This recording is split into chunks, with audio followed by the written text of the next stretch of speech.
Bagaimana cara Tuhan mengembalikan pemberian itu? Bagaimana cara Tuhan mengembalikan sebuah pemberian? Saudara, Paulus berkata, kamu yang memberikan sesuatu yang kutamakan bukan pemberian, melainkan buahnya. Jadi setiap pemberian kita itu ada buahnya. Makanya kalau ada orang ingin diberkati secara finansial, secara keuangan, ya murah hatilah. Bapak ibu saudara, saya mengamati di dalam dunia pelayanan, orang-orang yang sekalipun rajin beribadah, rajin berdoa, tetapi kurang murah hati, agak lama loh Bapak ibu mengalami financial breakthrough, atau boleh saya katakan terobosan keuangan, bahkan susah. Dan sepertinya paling hebat ya begitu-begitu terus, stuck gitu.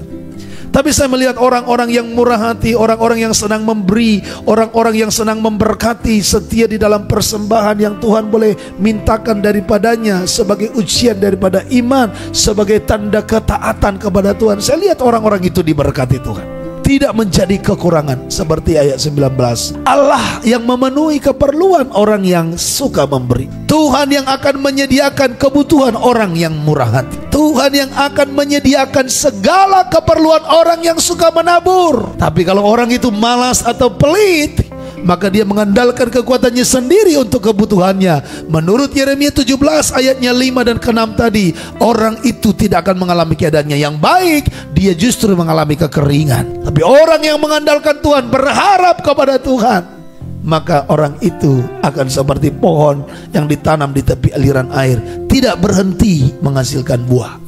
Bapak ibu saudara, ini prinsip kebenaran. Sekarang pertanyaannya simpel, maukah kita membuat pikiran kita tunduk kepada kebenaran itu, atau kita terus mempertahankan cara pandang kita yang lama?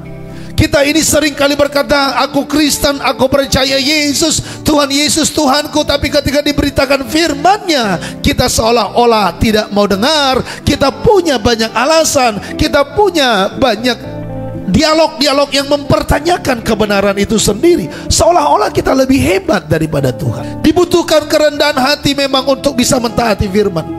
Dibutuhkan kerendahan hati untuk bisa menerima kebenaran.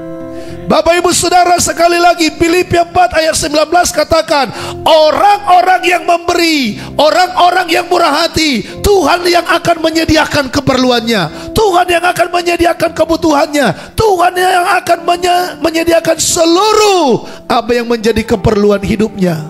Tetapi orang-orang yang tidak suka memberi, maka dia akan selalu kekurangan.